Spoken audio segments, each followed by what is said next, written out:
this is not what we should be doing. हम तो कर थक गए. You should not judge a book by its cover, yeah. Everybody thinks of themselves like Salman Khan. But they will always think कि I look like Shah Rukh Khan. वो तो अलग चीज के लिए है. मतलब you have transformed into something else. You are मस्त आदमी. मैं तो बचपन से ऐसा कि मैंने effort मारा है. 5 jobs in 5 years. Like really. Photo खींच ले मेरा. We should not do that. ये मुझे Republic TV लग रहा है ये अभी पूरा मतलब. You'll have a bad experience. भाई बुलाया क्यों है पॉडकास्ट पे फिर? Welcome to today's episode of The Empowered Marketer, where we bring transformative stories and actionable insights from the world of marketing. I'm thrilled to have Madan Kamath, who's a marketing genius whose career journey has been as diverse as it is inspiring. With over 17 years of experience, Madan has worn many hats. From building beauty and personal care brands at global giants like Unilever, L'Oreal, to giving strategies at a highly regulated alcohol industry with Diageo. Madan then took a leap of joining the dynamic startup ecosystem where he built brand like the Pink Foundry from scratch, and today he leads marketing efforts at Beepkart. Madan's story is about professional evolution, resilience, and adaptability. From knocking doors as a sales executive to leading brands at global companies, he has truly mastered the art of using customer insights for strategizing, creativity, and execution. In this episode, we will dive deep into how he transitioned from sales to marketing despite biases and challenges, the art of building brand at startup versus legacy companies, how it is okay to not get it right at the start, and career evolution can lead you to find your true calling in life. Whether you are an aspiring marketer, a startup founder, or someone fascinated by brand building stories, Madan's journey will leave you inspired, will give you insights, and give you fresh perspective on what it takes to build brands. Let's get started with this show, and I hope you will get some insights from it. Welcome to the Empowered Marketer.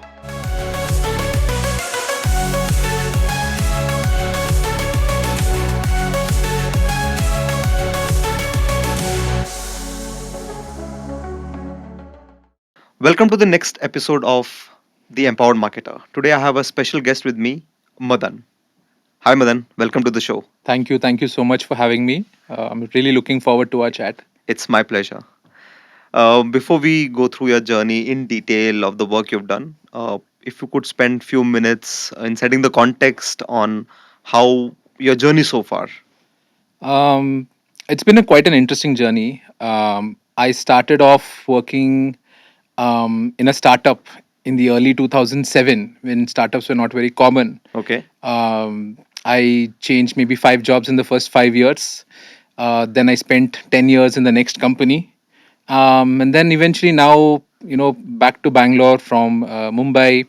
I head marketing at Beepkart, which sells refurbished bikes. And it's been a fantastic journey from sales to trade marketing to brand management and now more of an overall marketing leadership kind of role. Amazing. On the 5 jobs in 5 years, I'll come to it. That sounds Yeah. little crazy. Yeah. So you handle brand marketing Yes. at Beepka today, Yes. and what according to you is brand or brand marketing? I see brand very simply put is identity. Okay. Right. It's what you want your product to stand for. It's what you want people to think of when they see or hear about your brand, right? And along with it comes all the other tangibles in terms of what price you can charge, what kind of extensions and Okay. business that you can do, so on and so forth. So fundamentally, it's very simple. It's an identity, right? Though the term brand marketing per se, I feel it's a little, there's brand and it's a part of marketing. But I understand that most people, when they say brand marketing, they're trying to say advertising or building a brand. Correct. And I think building a brand comes from multiple touch points, right? Yeah. It starts with your product, it starts with your pricing, your proposition, and it goes across everything that your product does, Yeah. right? And I would also strongly argue that culture of your organization is also very strongly linked to brand, Okay. and they go hand in hand. You can't have a culture that's super friendly and casual and then have a brand that's very stoic and Very very serious. serious. That it just doesn't work that way. Correct. And I think it reflects in the way people think about the brand that they work for, is very strongly reflected in the way people purchase or think about the brand when they are buying. And it's a really fun job. I think marketing, working on brand, it's really exciting. It's very long term, but it's equally rewarding. It's like very dynamic. Yes, absolutely. Interesting. I totally agree that, a brand has many attributes to it. And I love the part where you mentioned culture, Yeah. because a lot of I've seen people who overemphasize on maybe the ads they make or the marketing campaigns they do or the product design, but somewhere the culture also becomes super, super important. Yeah. As you have done, brand marketing for so long, you've worked with legacy as well as startup brands. What are the top metrics do you follow Okay. or you track? That's a very tough question because there's so many things you can look at, right? But if I genuinely had to pick a couple of them that I would feel gives me a good indication of how the brand is doing, um, leaving aside the common ones like market share, for example, Yeah. I think the brand health funnel is Okay. super important. So What do you mean by brand health so for funnel? example, how does your awareness to persuasion whole funnel work, right? Okay. How many people recall you spontaneously? What is the overall awareness level? How many people would consider you? Okay. How many people will actually buy? I think that funnel gives a good sense of how strong your product, your creative advertising, your product, your proposition, how it all goes together. Because if there is a drop anywhere in the funnel, then there's a problem, and that can be linked back to a certain part of your entire brand promise. And that's a super powerful tool when you look at it in comparison with other brands. Okay. So you know which brands are strong in which parts of it and where you are lacking. Okay. And I think that's a super thing I recommend almost everyone to do. Okay. You can also look at your creative messaging. Okay. Usually that's seen as a part of advertising. Hmm. uh, but I would also think it's very important to ensure that the intended message that you have is actually landing, and the intended takeaway from that message is also strong. Got it. Because you could create an ad that you want it to do something, Hmm. but it ends up doing something else altogether. Yeah. And then 6 months down the line, when you turn back and look at it and you realize It's doesn't make any you've sense. actually accelerated a misunderstanding rather than fixing it very early on. So that's the other thing. Apart from that, I think looking at NPS scores, Okay. it's not something I've seen a lot of legacy orgs do. Hmm. But NPS is a great idea, great way to figure out if the consumer is really enjoying your product and service, and that's a fairly simple and straightforward exercise to do. Got it. So these are a couple of things I think would So you be. mentioned NPS, you mentioned on the creative side, then Yeah. you talked about the funnel part. Yeah. Largely three things. Yes. Uh, how does one go about it? For example, let's start with NPS. This is something which you would have to do surveys to figure it Yes. out. Yes. So do you do in-house? Do you outsource? I mean, you can do it both ways. Both You can. I ways. So mean, in-house you do by yes. surveys. Yeah. Yeah. Yeah. You can do it both ways. You can do it in house. Somebody can call, Okay. collect that information, or you can have some agency do it if you're looking for it to be completely done externally. So that's a fairly Easy easy part. thing to do. I think the difficult would be the funnel part, which has multiple Yes. layers to it. Yes.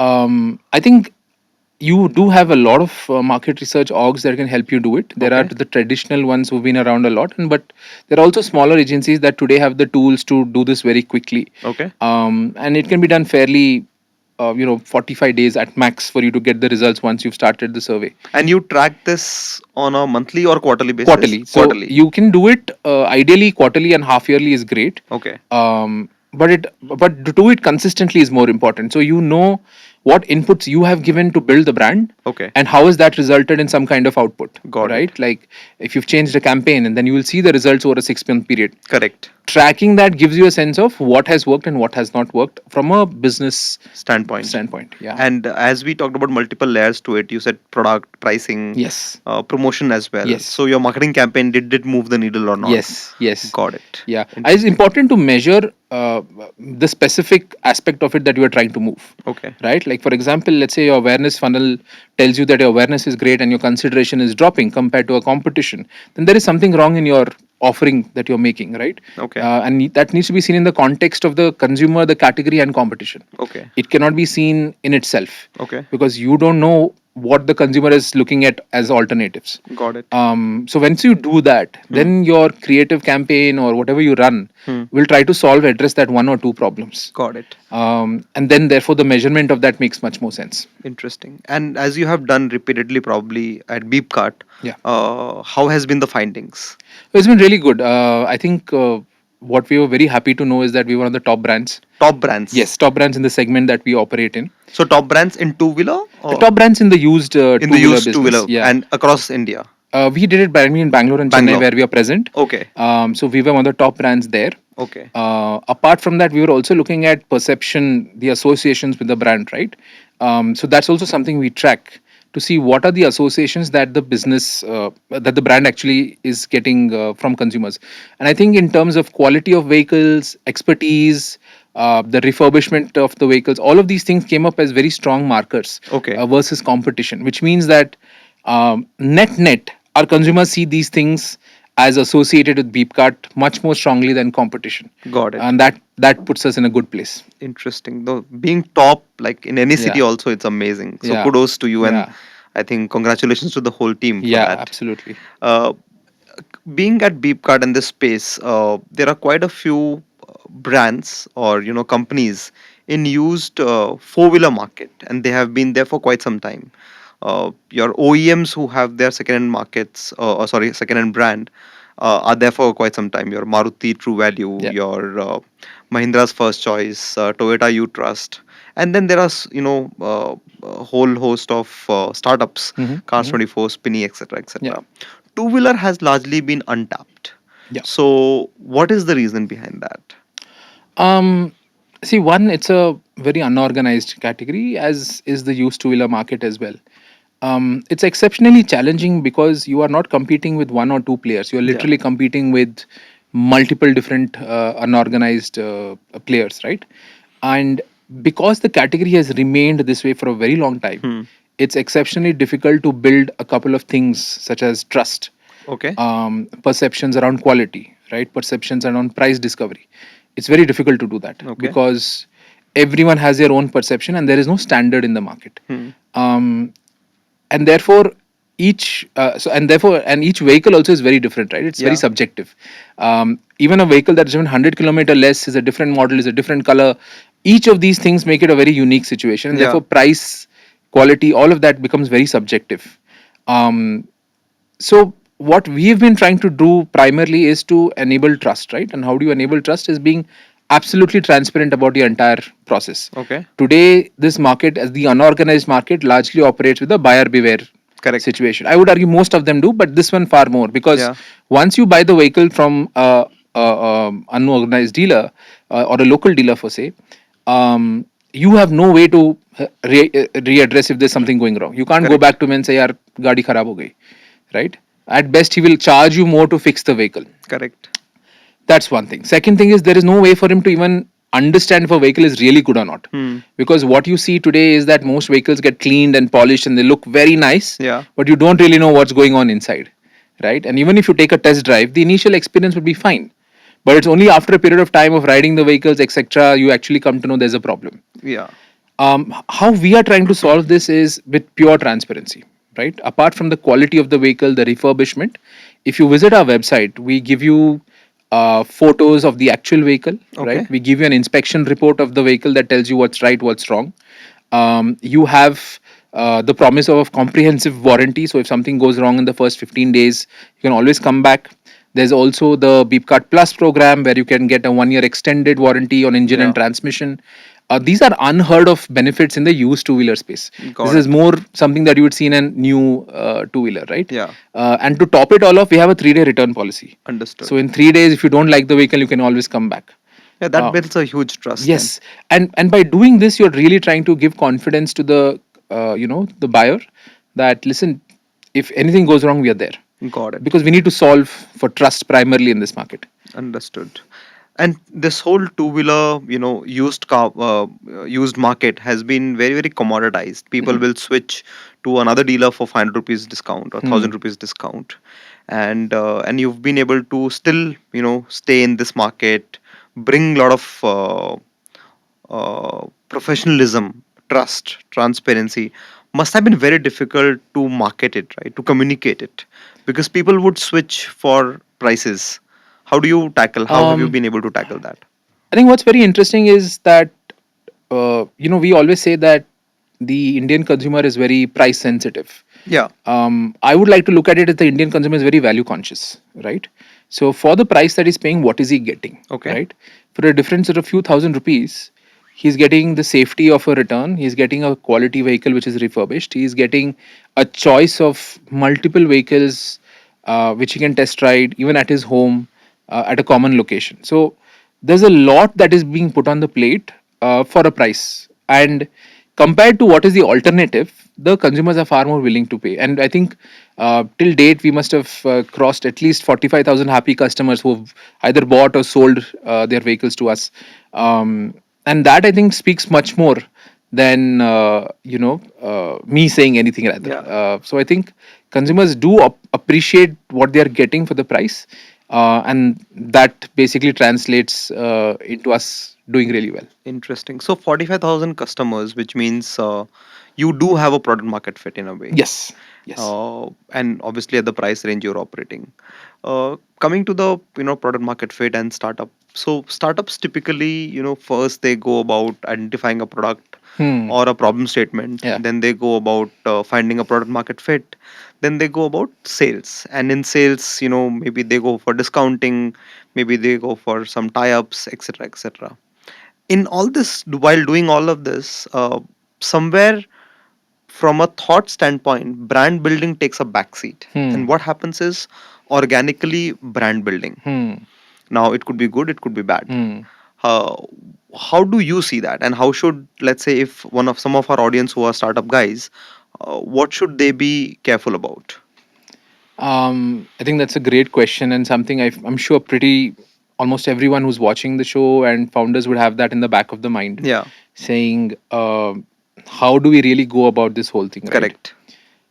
Fundamentally, I feel marketing and brand is a little misunderstood, right? When people think of brand, they think of it as, oh, a lot of money spent on advertising Correct, absolutely. at some point. And that's not really the case, right? I have this term I use called building brand by default and Okay, building brand by design, okay. What do you right? mean by that? I think a lot of startups, rightly so, trying to Hmm. find product market fit before getting into so-called advertising and brand building and all of that. But what happens is the brand gets built by default Okay, based on how they've been advertising, based on how they've been communicating with customers, all of that, yeah, right? And the perception that consumers have is not something that you may or may have wanted to. hmm. They have got it by default. Correct. Whatever you have done, that's the perception that they Yeah, have. And what happens is over a point of time, it becomes really difficult to shift that needle. It becomes expensive got to it. shift that needle. That is the first thing. Second thing is brand is not just an advertising campaign, right? The very simple thing to start off with is, where do I want to build this brand, Hmm. right? Do I want to build it before purchase? Do Okay, I want to build it during purchase? Or do I want to build it post purchase? okay, If I'm building pre purchase, it means I'm advertising and creating demand, okay, right? I want people to come and ask for the product. If I'm building it during purchase, then I'm saying, hey, a great customer experience, a great shopping experience will convert the customer and it'll be very useful, very convenient, etc. And a great post sales brand building exercise is usually great like a long term warranty and no questions asked return, stuff like that. okay. So I think identifying that is the starting step. Second thing you must realize is based on that, Hmm. your every touch point that you have with the consumers needs to live that same language, Okay. right? So for example, if you are going to be a very customer centric, no questions asked kind of experience, then that should come across as every touch point. You cannot talk to your customers one way on the phone and talk to them very differently when they're at your store, Hmm. and then reply very curtly on an email when there's a complaint, Correct. right? So it's every touch point that matters, not just your advertising, right? And a great way to start this off is through content, Okay. right? content allows you to build a tone of voice, which in other ways is called brand personality. Yeah.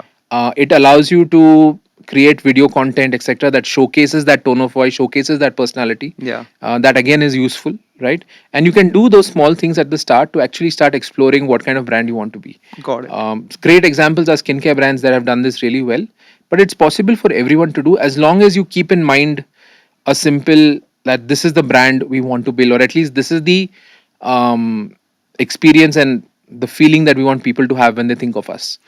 Don't you think a lot of brands over optimize for the first one, what you mentioned, where pre-purchase, that let's build the category, let's get a lot of Hmm. awareness, and somewhere then they lose sight of during purchase, post Yeah. purchase, and that leads a unhappy customer.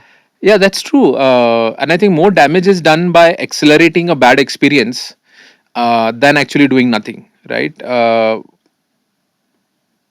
I had this experience where we were launching a campaign, and it was a new brand, and we didn't really have a lot of trust markers in place, Okay. right? We didn't have our content game was not at that point. Our SEO etc. was still, but what we did is we applied very legacy marketing approach. We had a fantastic creative, we had a fantastic campaign, spent a lot of money on that campaign, and drew a lot of traffic, but did absolutely nothing in terms of sales.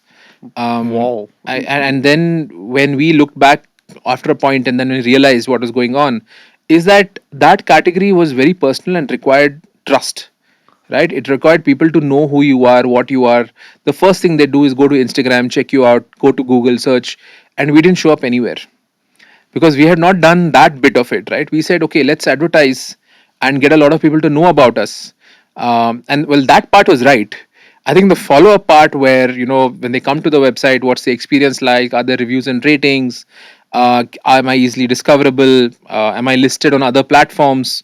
Have influencers spoken about me? All of that was to be done. Done. And that was the mistake, right? So I think it's a more cohesive bit that you need to really think about. And I would strongly recommend do not throw all your money on advertising, Yeah. right?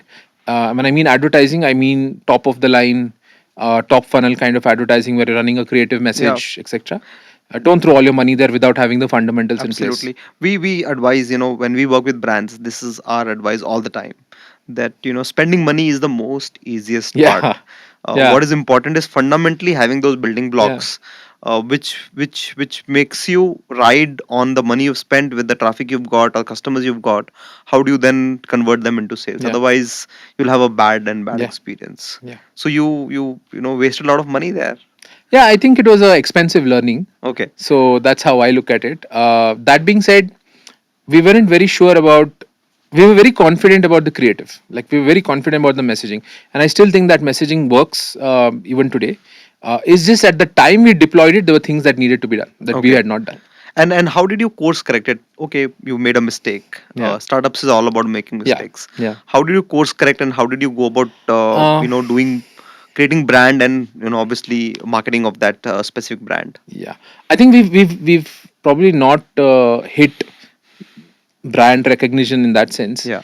But what we immediately started doing is double down on our content game, try to get who we are, what we do, what is our philosophy out in the world, which is essentially what creative advertising eventually does, right? Yeah. So we did a lot of that work. We use a lot of influencers who help us borrow trust, right, Okay. and expertise. Because if an influencer is really well known, then the brand gets a little of that trust, a little of that expertise. So we started doing that. Of course, we also did the basics in terms of our website experience, in terms of our delivery, in terms of Okay. our returns. We get all of that in line, and eventually we started seeing a lot of people coming in, repeat purchases happening. We got more active on answering queries on Instagram, like Okay. DMs. And one thing we ensured that everyone in the team does it, right, Interesting. including me, my teammates, the guys in sales ops. So it's very important to talk to the customer, and Instagram DMs is a great way to do it, Absolutely. right? Like I've remember the times when I made my first conversation, and it was basically educating a customer about a skincare problem Yeah. that she had. And eventually, while the problem is solved, 2 days back she came and said, I want to buy this. And that was a great validation for us, saying that if you educate and you build trust, the business will follow. And when you interact with your end customers, Yeah. I was reading yesterday about Lenskart. So in December month, what they are doing, the top management team is they are going and managing stores. Oh, fantastic. So they've asked the team members to go do whatever Yeah. else. They will be managing the shop, Yeah. cleaning, opening, closing, selling, Yeah. everything. I Yeah. think nothing can beat that. Like having that Absolutely kind of nothing. experience. Absolutely nothing. And I think uh, where we worked in HUL, right, there was this standard rule that you have to do 100 hours of consumer work, 100 uh, hours every. 100 hours before Okay, you share an opinion or a point of view on the brand, right? You go and talk to customers, complete 100 hours of that conversation before you get to have a point of view. absolutely, And I think that's solid, right? It's like uh, it's very well thought through articulation of what consumer problems are. absolutely. I think once a year, the entire org used to go out for shopper visits. They would be in stores, wearing the uniforms, selling products in the aisles, and that used to happen across the org once a year. Yeah, once a year, I think. And these are fantastic experiences. I think if as a brand manager, or by extension any marketeer, if you're not spending 30-40% of your time talking to customers or talking to in trade and not getting what is happening, then a lot of your judgment and intuition goes wrong. Absolutely. That's a very critical muscle to build, and it doesn't matter if you are in a legacy brand or you're a startup brand or whatever it is, right? Building that consumer centricity is going to be the best thing you can do, and it may not pay off immediately, but somewhere that comes together full circle. Interesting. Coming back to HUL, as you mentioned, and you've handled multiple brands there.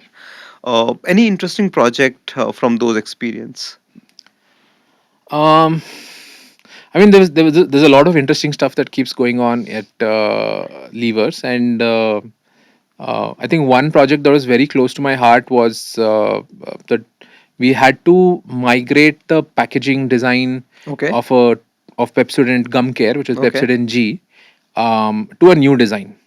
And usually, what happens is when you migrate packaging, usually it follows a communication campaign follows to say, Correct. this is now this, This. and so that you don't want to lose familiarity with the brand. Of course, the visual anchors are carried forward, but the entire thing doesn't move on. Our specific challenge was we had to migrate, but without the support of advertising. That's a difficult situation to be in. Yeah, that was quite challenging. And we first heard it, we were like, how do we do this? Because it was something that we've not heard of in the past. And we didn't have any case studies that said you can change packaging. And the good thing about this brand was it had very strong market share. So we didn't want to lose that market share either. We were number two in the market, and we didn't want to lose market share. So we started off by understanding what we needed to communicate at a very basic level, Okay. right? And it is just what your advertising would do. You have to tell them the old is now the new, Correct. right? That's what you need to do. um, and because the way most of the people in marketing and brand are trained, you have a decent experience understanding of how the process works, right? How does packaging happen, how does printing happen, how does it get stocked in the store, so on and so forth. So a couple of things we knew is that it was very important how it appeared to the customer in the store, right? The way it is presented is very important, and you could not rely only on communication material like a poster or something. Yeah. So what we did is we took the packaging and we actually put the old pack is the new pack on one side of the packaging. Like we Okay. actually put the photos Of of both the of, creatives. of both of both the toothpaste, like the Okay. old design and the new design. We did that on one panel. One panel was by default the standard information you had. So those two panels were taken care of. Now remained with the other two. Yeah. Um, Now, if you see a old toothpaste carton, it's not actually square. It's a rectangular shape, right? Yeah. So one side is slightly bigger than the other side. Um, so on the bigger side, we put the old branding. Okay. So the design was the old one, and the smaller panel, we put the new design. Design. So with the idea that if the customer turns the pack, he gets to see, oh, there's something else, and then he turns it again and he gets to see the The familiar design. this is now this messaging. But the challenge again was that can we keep this in a manner that both the designs are seen at the same time? Okay. So what it required from us is to print two different sets of designs at the same time. So when it was getting packed, it is by default alternated. So you had old and new, old and new, old and new. Okay. So that when it is stacked at the store, it by default has that old panel and new panel visible in alternates. That's quite a Uh, solve. yeah, that's and it's quite a daring solve, I must say, Yeah, because it is very unheard of, right? Doing have two absolutely. different names and logos, etc., on the packaging. And well, I was very happy because I think till maybe a couple of years, 4 5 years ago, I still saw that pack in marketing, and because I worked on it, I always buy Pepsodent G. So and we didn't lose market share, and Wow, we were pretty that's much amazing. on How point. come HUL wouldn't have money to spend? See, I don't think it's a question of we don't have money to spend. I think it's a question of category prioritization, right? Understood. Any large org will have prioritization and saying where does my money give me the most buck, as would any startup today. So Correct. I think in certain situations you will have the money better spent on some other project, and some projects get deprioritized. Yeah. But because it is what it is, it's how they get the creativity out and make solves that are not common. Interesting. That's quite interesting. You've worked with legacy brands like Hmm. HUL. You've worked with startups, Beepkart, the Yeah. Pink Foundry. How do you see different in terms of culture, in terms of brand building in both the places? Hmm. Ideally, I would like to say it's the same, but what happens in legacy is that you work on brands that have been built by a lot of people before you, right? Your principal job is steering it in the right direction, Hmm. right? Everything else has already been built for you, so your job is to transcend from the year that you joined for the next 4 5 6 10 years. So your job is to steer the ship, and in case you see an iceberg coming, to identify it before it comes and steer it away, right? um, and I wouldn't say that's an easy or a tough job, right? It all depends on how competitive the market is, what resources you have, what are Hmm. the challenges. So it's not an easy Hmm. job. But what happens in a startup is that you don't even know you're on a ship or you're on a boat or what are you on actually, right? Because the first few years is a lot of flexibility in terms of which direction you're heading. It can be very risky to invest a lot of money on building brand Correct. when you don't have product market fit, for example, or um, you're not well distributed enough for us to take that plunge. Correct. So usually what happens is in startups people try to default into certain areas of content marketing, which is quite easy to do, which is Instagram and influencer marketing, and could be YouTube, Yeah. Maybe LinkedIn in some LinkedIn also for places. some places. But that again, you need to have a consistent tone of voice, Correct. right? You don't just make content that is fun and entertaining for a million people. Yeah. Instead, try to have a personality and a tone of voice, because that's what people relate to. Correct. End of the day, the content you make can be made by say anyone else. Yeah. In fact, that's what happens usually on Instagram. If you see somebody takes a trending thing and then there are Makes a content. 100,000 trending on the same topic very soon. But if you do it in a unique manner, in a unique way, you have a far more better chance of success. The second thing is longevity in roles in startups, at least on brand and marketing, Hmm. seem to be shorter. Okay. And that creates a problem because where you are and what you've done and where it needs to go, there should be continuity, Okay. right? Either through the team or through the individuals. But what I've seen is that usually breaks because that's just the nature of startups, right? And that becomes a problem for continuity. Got it. um, I wouldn't say either one is easier or stronger, because in one case you have a ship to steer, in the other case you have a ship to build Correct. from and figure out the route and figure out the map. It's a far more harder job to work from ground zero, Yeah. but it's also a far more enriching and free choice to build that Absolutely. from ground zero. Yeah. So Uh, that's what I was thinking that, as it's very dynamic, you might pivot to something else hmm, tomorrow. Today you have made multi-year projections and multi-year yeah, plan, and tomorrow you decide to completely yeah, change. That is like a different rocket ship altogether. yeah. Um, See, there's one more big difference, right? When you're usually working on a brand in a legacy company, you have a lot of people who have experience. Correct. You have a lot of agency partners. Yeah. So it's not very difficult to stay on the right path.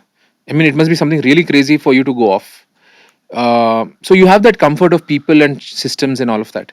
But when you come to a starting point, when you come to a startup, right, the first thing you need to, and I can talk from own experience, I can also talk for a lot of my friends who moved from legacy to startups. Yeah. The job doesn't start at the brand. The job actually starts at educating people on marketing. Like, this is marketing, Got it. right? This is what brand management Absolutely. is. uh, it's not about just making the next Ganji Chudel and getting, was it Ganji Chudel? Is that the name? I don't Yeah, that's remember. the name. Yes, Yeah. yes. Very, very So popular. yeah, so it's not just getting that Uh, and getting a million views or 10 uh, million views, right? It's and that's what happens. I mean, if you see a lot of people who work in marketing, the frustration is that this is not what we should be doing, but we are doing it because it's popular and there's pressure to get it done, right? correct, It's a lot of choosing things to not do, right? A lot of people think of brand management is about what to do. It's also about a lot of things that you should not be doing, correct, right? And it's a really hard sell, and I empathize with a lot of people who are in these roles. It's a really hard job to tell people and to convince people not to do something, correct. right? And I think that's where I feel more help is required on the startup side of things. Founders will be crazy a lot of times. Make them Um, understand. See, marketing is a misunderstood subject, right? A lot of people, like, if you just see the way people talk about brands and advertising and all of that stuff, and you see opinion shared, you'll find a lot of it lacks depth. Yeah, And what happens is, because today tech and all of that is so easily accessible, social, all of that, everyone shares their opinion. yeah, So you're sitting in a cacophony of opinions and points of view that are not based in any true experience or science, and it's hard for people to sift through what is real and what is not. correct. What you also have is a collection of bad experiences because of people who have spent money or done things that should not have been done, and there is this collective feeling that, yeah, marketing is just throwing money at Correct. the wall and hoping something sticks. Yeah. And at But times people try things with not completeness, yeah, which doesn't work out. yeah, And then there is an opinion that that has not worked, so we should not do that. yeah. So I don't think founders per se are to blame. Yeah. I think the acceleration of bad practices and bad examples and all of these things have come to a point where marketing and brand is seen with suspicion, Yeah. and that again makes it much more difficult. Absolutely. But I think it's the job of people who are working in marketing to solve for that. Got it. Uh, as you have been, in Beepkart and the Pink Foundry, any successful or anything, any project which you really enjoyed doing, close to your heart? I mean, that's a very tough question because there are a lot of stuff that we've done over the years. But let me talk about something that's a little more dated. Yeah. It's not immediate Sure. recent. Um, and I think it was a great example of bringing culture, consumer nuance Yeah. into a communication, right? Sure. So this was when I was working in male grooming, in Space. the space male grooming space, and one of the things we were trying to crack is how to get men to use personal care products, right? Okay. Beauty products, and it's been a perpetual challenge because sometimes it works, sometimes it doesn't. You have a celebrity. And We this was when? Because personal care has really grown post Yes, this COVID. was in 2017 to 20, Okay. between that time. Um, so what we were trying to do is figure out a way to get men to use skincare.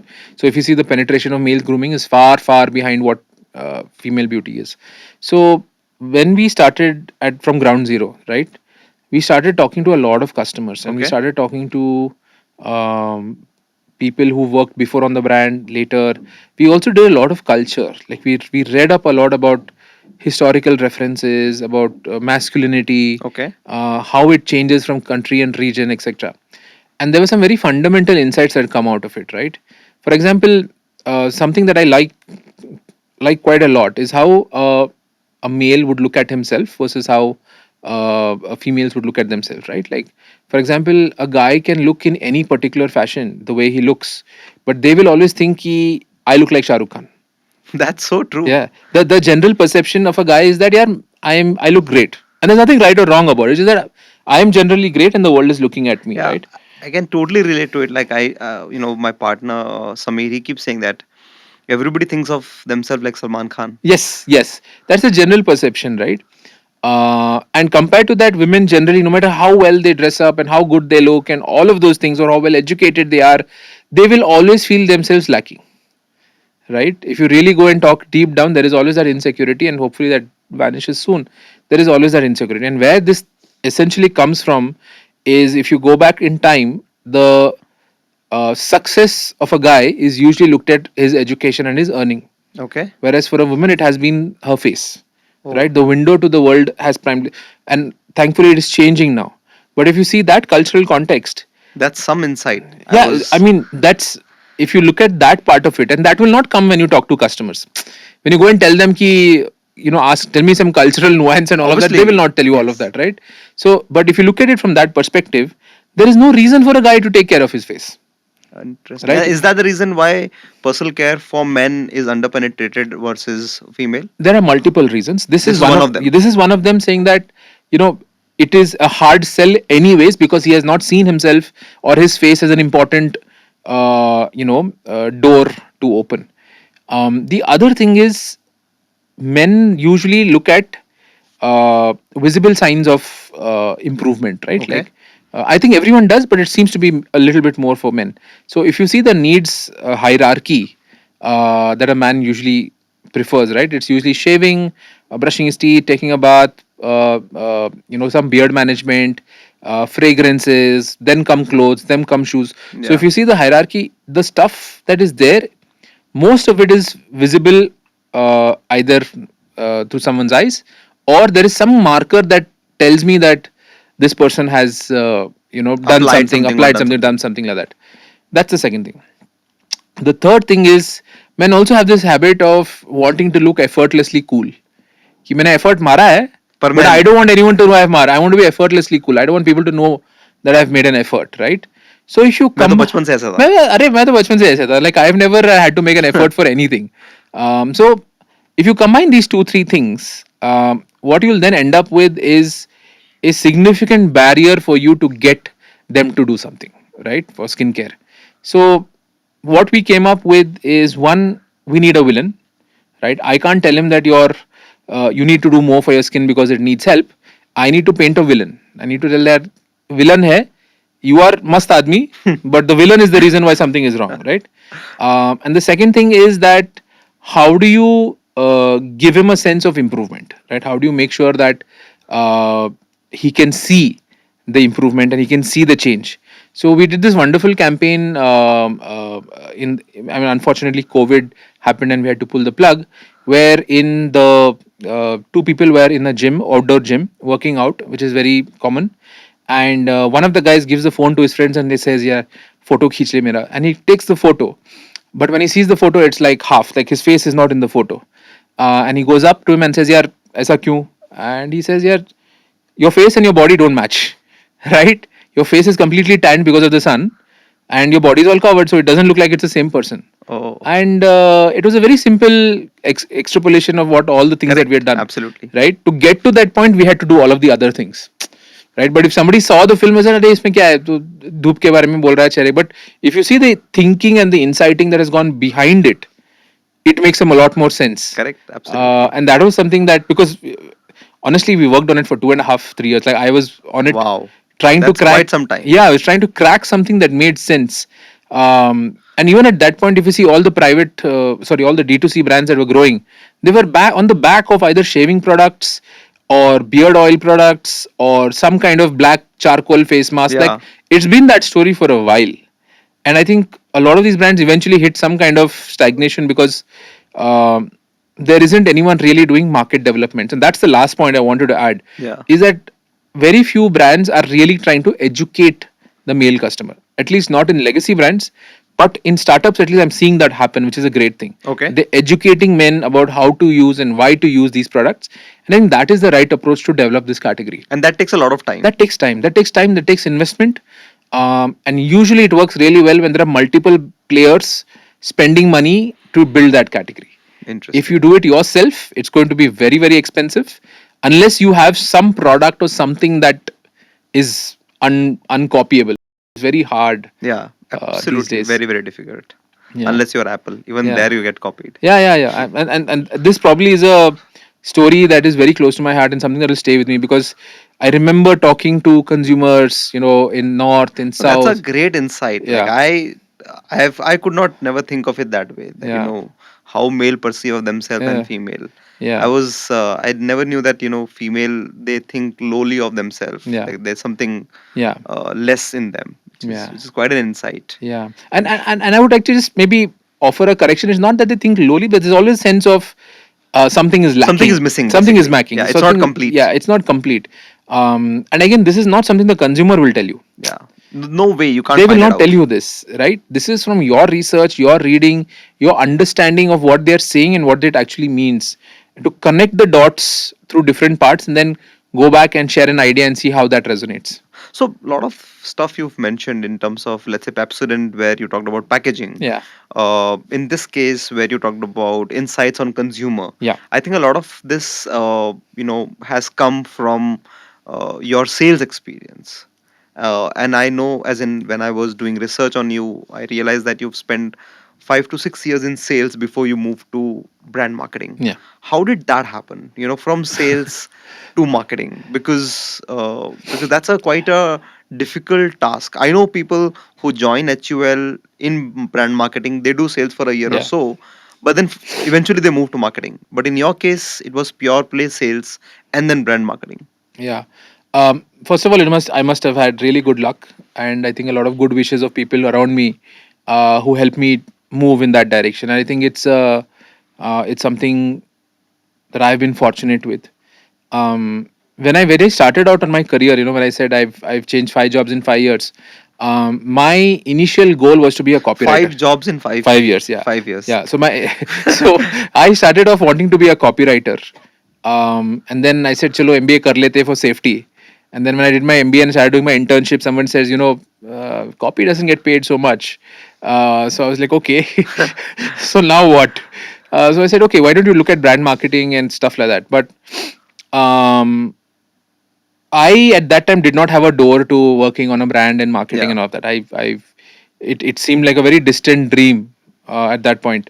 So I did what was the next thing possible, right? I said, okay, all these orgs usually put people through a 2 year internship where they do sales and all of Yeah. that. So let me try the same thing. Maybe I will get valued better if I do that. Yeah. So I did about 2.5, 3 years of hardcore sales on the ground, meeting customers, having a team of advisors, and all of that stuff. It was a very enriching experience. I Hmm. always thought I would be bad at sales. I am bad at sales, but that experience was really good because you get to see how the consumer shops. You get to see how the consumer interacts with the beauty advisor, right?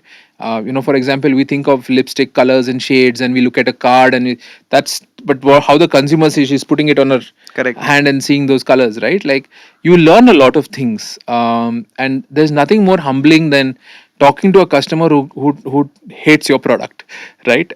So that happened for about 2.5 years, and then I wanted to move towards marketing, right?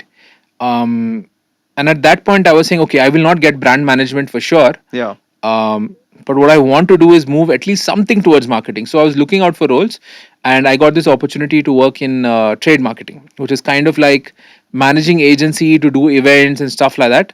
So I was there for about 6 7 months, and then I got an opportunity to work on brand marketing at an alcobev company. Now, in an alcobev company, what happens is advertising is primarily restricted, right? Yeah. It's a media dark industry. So what you over index a lot on is packaging, product, etc. Correct. So in my mind at that point, I was like, hey, I'm moving closer to marketing. It doesn't matter if I'm changing jobs in just 7 months or 8 months, because there was a plan to the madness, right? It was not like, yeah, I don't like my boss, so I'll change my job, Yeah. right? And that actually paid off quite well, because when you work in Alcobev, you are really working hard on product and packaging, right? The blend tests that you do, the flavor profiles of the alcohol. I used to have to do testing of the blends in Chennai, where I meet my consumers and all of that. And usually, when you do blend tests or you're sampling, you don't really drink the alcohol, Yeah. right? You spit it out. Because there's so many to sample. If you drink 3 4 of them, You then high. yeah, then you're not answering the blend test. You're giving me a life problems. And it's happened to me where the customer. I mean, I can't force him to spit it out. Yeah. He's like, "This is good alcohol. Why should I spit it out?" And it's happened after 3 4 tests. Even though we give them like a really small amount, he's telling me all his dukh bari kahani and all of that. So you really understand product. You really understand packaging, because these are the two things you get to play around with. Um, so there again I spent about 2 years, and it was one of the fantastic experiences I've had, understanding packaging fundamentally, which probably is why, if I think about the Pepsodent G example Yeah, from that happened actually. I think a Yes. lot of things in life connect at some point. I like to call it connecting the dots. Yeah, which is very uh, famously said by yeah. So Steve Jobs. and I think that's what happens, right? um, Doing the things that you have to do at that point and doing it shiddat, right? Correct. It comes back to at some point, and you never know where, when, what, but it does come back to you. And I think that really helped me get from those first 5 years to Where you are today. eventually HUL. Yeah, yeah, Interesting. So you've worked with Elcobev, you've worked with FMCG brands. FMCG brands are bold, yeah, confident. They can go out, yeah. talk a lot more. While Elcobev is more subtle, surrogate marketing. How has that experience been for you? The good thing about alcobev is that there is a steady demand for alcohol, right? Like, Yeah, um, it's quite challenging to build associations and build perceptions around your brand, because advertising is only limited to a surrogate, and that correct, also is not allowed everywhere else. correct. So you will see a lot of brands using water, soda, Yeah, music CDs and all of that stuff. A couple of ways we've tried to do it is, of course, events. Events is a big part of the yeah, alcobev experience, where you do events and you sponsor events and stuff like that. I think the early years of IPL, yes, uh, the jerseys, for example, some of them are named after alcohol yes, absolutely. brands, and that helps build memory associations. So stuff like that, right? There are ways to get it done, but I would still say that the most hardworking is at the moment of purchase or consumption. So, for example, if you are purchasing it at a store, like in Bangalore, for example, where you can see it on the shelf, for what they see is very important, like what kind of experience and feeling it Hmm. gives them, and compared to competition. And um, on consumption occasion is like, for example, if you're going to a bar and restaurant, Hmm. or you're going to a pub Hmm. and you're consuming that Yeah. brand, what is the experience you're getting on that consumption? Are you getting is there a ritual to consume that product? For Hmm. example, there's this brand that I worked on called Peroni, Hmm. where the whole opening Correct. experience and all of Yes. that, there's a ritual around it, right? And Correct. that builds a perception about what that brand is. The kind of food pairings that go along with the beverage. So these are the couple of ones that are very useful in building out the brand. But it's not as easy as it sounds, Okay. because there are things that you can't control. And then you have a lot of constraint in terms of supply, distribution, manufacturing, etc. Also. Yeah, there's a lot of government regulation. Yeah. There are some markets where you cannot sell yourself. You have to sell to the government, and the government then sells it through their stores. Some places like Bangalore, example, Delhi, are Okay. easier to sell because you have stores. So, but there is a system, because it does contribute a significant amount of revenue in terms of taxes, etc. So there is always a way that the government allows you to do it, and once that is allowed, then Okay. you can move in that direction. So in terms of overall spends, which Alcobev does in marketing, a majority is done at POS level. I wouldn't be able to comment on that right now, Okay. but I would say that a significant amount of money is spent on point of sale Okay. and consumption, because there's just limitation on advertising in that sense. Understood. If today a brand is going to start in the journey of starting up, any advice you want to give to our audience on that side? Uh, One, I think, really understand if your product is solving a problem, Hmm. or it is really helping someone do things better. I I I feel that is a very good starting point, and the simplest way you can do it is just ask 50, 100 people, Okay. right? Just go and ask them, listen, this is an idea. Was this something that sounds interesting to you? That's one thing, and I think that's a very strong point. Like, it should genuinely solve a problem, Yeah. because what will happen is, and it should solve a problem for either a very sharp niche bunch of people, or a really large segment of people. Because what happens eventually is you hit a ceiling, and once you hit that ceiling, then you have to pivot, and all of that comes into play. Yeah. So having a really good idea that is validated at some point with people, um, and understanding the context of that category, understanding the fundamentals of that category, what are the entry points, what are the triggers and barriers for that consumer to within that category. These are a couple of things you should do a really solid understanding of, right? Got it. And can you help um, overcome that barrier? Can you help get people triggered into the category? Are you in a position to leverage those entry points, stuff like that? Yeah. So I think These are the fundamentals you should really check before throwing your hat into the startup game, Got it. because it's it's uh, it's worth the time and effort to do it. Yeah. As you are someone who has moved from sales to marketing, and I know a lot of my colleagues who are in sales wants to move to brand management. There are a lot of people out there and a lot of our audiences who might be in sales and aspiring to become a brand manager. Uh, what advice would you want to give to them? First of all, I think it's a great thing to do, to work on brand management, because it's very rewarding. I genuinely feel it's a labor of love. It's working really hard on multiple aspects. It's working on creativity and all of that, and it's really rewarding in the long term when you see. I still feel that today when I walk into a store, there is not a single store that I've gone to that I've not gone to either the toothpaste aisle or the Hmm. soap aisle, or and just picked up my pack and seen what has changed, and it's exceptionally rewarding. And I feel very few careers give you that opportunity. I do have a lot of people who ask me this question, Yeah. and more of it's far more common than you think, saying that, hey, Yeah. I'm working in sales or I'm working on product, I want to move to marketing. Correct. Um, but what is very important is first to understand what is marketing and what is brand management, right? I think a lot of folks who I've spoken to have reached out for help misunderstand what brand management is about, Okay. misunderstand what marketing is about, right? It's not just social media, it's not just influencer marketing, Yeah. right?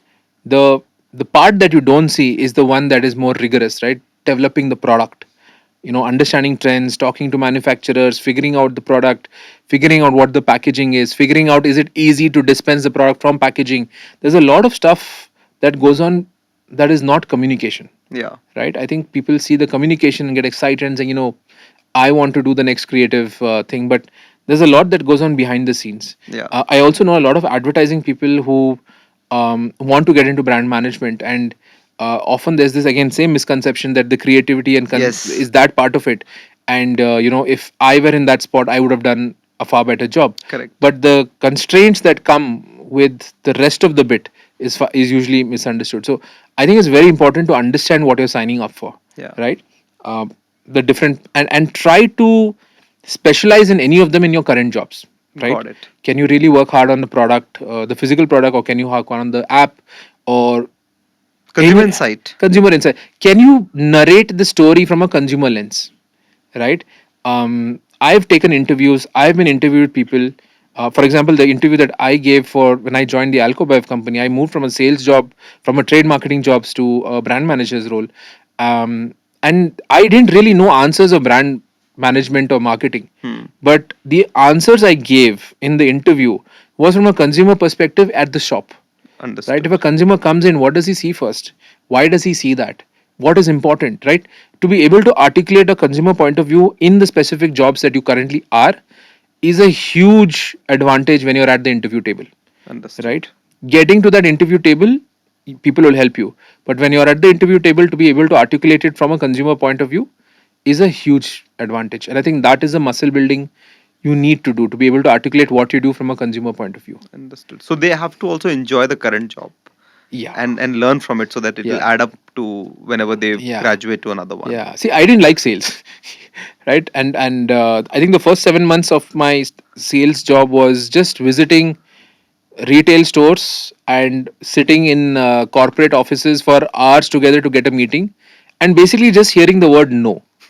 Right? I spent 6 7 months just hearing the word no, no, no. That's all I heard. Yeah. Uh, But that but trained you. but that trains you. That makes that that after 15 no's there's a yes, Yes. right? It's like training, right? You know that if you keep at it, it'll come up as an S.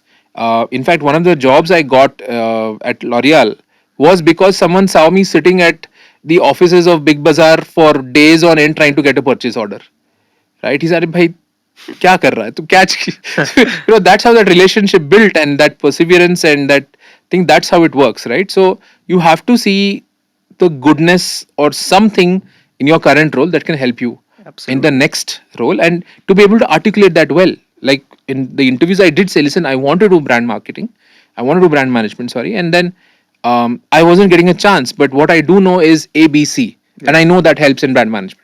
That's the Interesting. storytelling you need to learn, and that's what brand managers are eventually, right? Absolutely. Great. Now I'm to the last one. This is how I end the show. Is which is your favorite ad? Wow. All uh, time. It could be new, old, anything. wow, that's a really difficult one. Uh, I don't think I can pick a favorite ad. There are a lot of ones that I really love from across the years, but there is one. It's not even an ad. It's actually a presentation, which I felt was probably the best advertising that was ever done. Which Okay. was when Steve Jobs launched the iPhone. Wow. I think every year I probably go back to that and the first set of ads. I think That the whole story building, the whole the whole story building, right? suspense. The way they address the problem, Yeah. right? The way they put it in the context of the consumer, right? Who wants a keypad? Yeah. Yuck, right? The whole context setting, the way it was pitched, that's a masterclass in marketing right there itself. And that's probably something I will always advise people to take a look at, because there is an example of something that is very simple, but behind which there is tons and tons of research and consumer work that has happened. Absolutely. Yeah. Because the execution is very simple, but behind that there's a lot of hard work that has gone. Anything you see simple has Yeah, has yeah, and a it's lot of on hard brand. work. It's on brand. It's on point.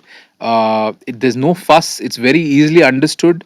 It's a great example of not an ad, but still something that's fantastic. Interesting. Thank you, Madan. I loved this chat. Thank Lot to you. learn. Great insights. Thank you so much for being here. No, thank you so much. I had great fun as well. Likewise. Thank you. Thank you. This is not what we should be doing. हम तो कर कर थक गए. You should not judge a book by its cover, yeah. Everybody thinks of themselves like Salman Khan. But they will always think कि I look like Shah Rukh Khan. वो तो अलग चीज के लिए है. मतलब you have transformed into something else. You are मस्त आदमी. मैं तो कम बचपन से ऐसा था. कि मैंने एफर्ट मारा है. 5 jobs in 5 years. Like really. Photo खींच ले मेरा. We should not do that. ये मुझे रिपब्लिक टीवी लग रहा है ये अभी पूरा मतलब. You'll have a bad Yeah. experience. भाई बुलाया है क्यों है पॉडकास्ट पे फिर. Welcome to today's episode of The Empowered Marketer, where we bring transformative stories and actionable insights from the world of marketing. I'm thrilled to have Madan Kamath, who's a marketing genius whose career journey has been as diverse as it is inspiring. With over 17 years of experience, Madan has worn many hats. From building beauty and personal care brands at global giants like Unilever, L'Oreal, to giving strategies at a highly regulated alcohol industry with Diageo. Madan then took a leap of joining the dynamic startup ecosystem, where he built brand like the Pink Foundry from scratch, and today he leads marketing efforts at Beepkart. Madan's story is about professional evolution, resilience, and adaptability. From knocking doors as a sales executive to leading brands at global companies, he has truly mastered the art of using customer insights for strategizing, creativity, and execution. In this episode, we will dive deep into how he transitioned from sales to marketing despite biases and challenges, the art of building brand at startup versus legacy companies, how it is okay to not get it right at the start, and career evolution can lead you to find your true calling in life. Whether you are an aspiring marketer, a startup founder, or someone fascinated by brand building stories, Madan's journey will leave you inspired, will give you insights, and give you fresh perspective on what it takes to build brands. Let's get started with this show, and I hope you will get some insights from it. Welcome to the Empowered Marketer.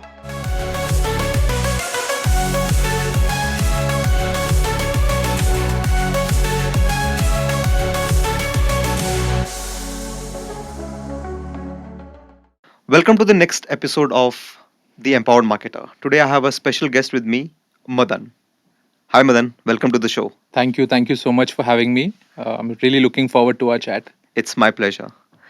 Before we go through your journey in detail of the work you've done, if you could spend few minutes in setting the context on how your journey so far. Um, it's been quite an interesting journey. I started off working in a startup in the early 2007 when startups were not very common. Okay. I changed maybe 5 jobs in the first 5 years. Then I spent 10 years in the next company. And then eventually now, back to Bangalore from Mumbai. I head marketing at Beepkart, which sells refurbished bikes. And it's been a fantastic journey from sales to trade marketing to brand management, and now more of an overall marketing leadership kind of role. Amazing. On the 5 jobs in 5 years, I'll come to it. That sounds Yeah. little crazy. Yeah. So you handle brand marketing Yes. at Beepka today, Yes. and what according to you is brand or brand marketing? I see brand very simply put is identity, Okay, right? It's what you want your product to stand for. It's what you want people to think of when they see or hear about your brand, right? And along with it comes all the other tangibles in terms of what price you can charge, what kind of extensions and okay, business that you can do, so on and so forth. So fundamentally, it's very simple. It's an identity, right? Though the term brand marketing per se, I feel it's a little, there's brand and it's a part of marketing. But I understand that most people, when they say brand marketing, they're trying to say advertising or building a brand. correct. Um, and I think building a brand comes from multiple touch points, right? Yeah, It starts with your product, it starts with your pricing, your proposition, and it goes across everything that your product does, yeah, right? And I would also strongly argue that culture of your organization is also very strongly linked to brand, okay, and they go hand in hand. You can't have a culture that's super friendly and casual and then have a brand that's very stoic and very very serious. serious. That it just doesn't work that way. Correct. And I think it reflects in the way people think about the brand that they work for. Is very strongly reflected in the way people purchase or think about the brand when they are buying. And it's a really fun job. I think marketing, working on brand, it's really exciting. It's very long term, but it's equally rewarding. It's like very dynamic. Yes, absolutely. Interesting. I totally agree that, a brand has many attributes to it. And I love the part where you mentioned culture, Yeah. because a lot of, I've seen people who overemphasize on maybe the ads they make or the marketing campaigns they do or the product design, but somewhere the culture also becomes super, super important. Yeah. As you have done, brand marketing for so long, you've worked with legacy as well as startup brands. What are the top metrics do you follow Okay. or you track? That's a very tough question because there's so many things you can look at, right?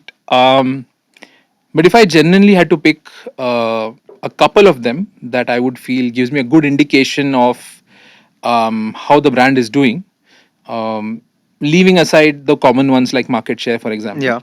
I think the brand health funnel is Okay. super important. So What do you mean by brand health so for funnel? example, how does your awareness to persuasion whole funnel work, right? Okay. How many people recall you spontaneously? What is the overall awareness level? How many people would consider you? Okay. How many people will actually buy? I think that funnel gives a good sense of how strong your product, your creative advertising, your product, your proposition, how it all goes together. Because if there is a drop. In this episode, there are three takeaways for me. The first one is it is okay to work in a startup or a legacy brand because there's enough to learn, there's enough to grow, there is enough to make a difference. Second one, a second takeaway for me is that one should do justice to their current role, because when you do that and when you work with conviction, it will help someone in their journey. You connect the dots, you learn something here which you can be useful in your later on journey. And the third one is some of the key metrics one can use while leading a brand or handling a brand. So those are the three insights for me. I hope you've enjoyed the show.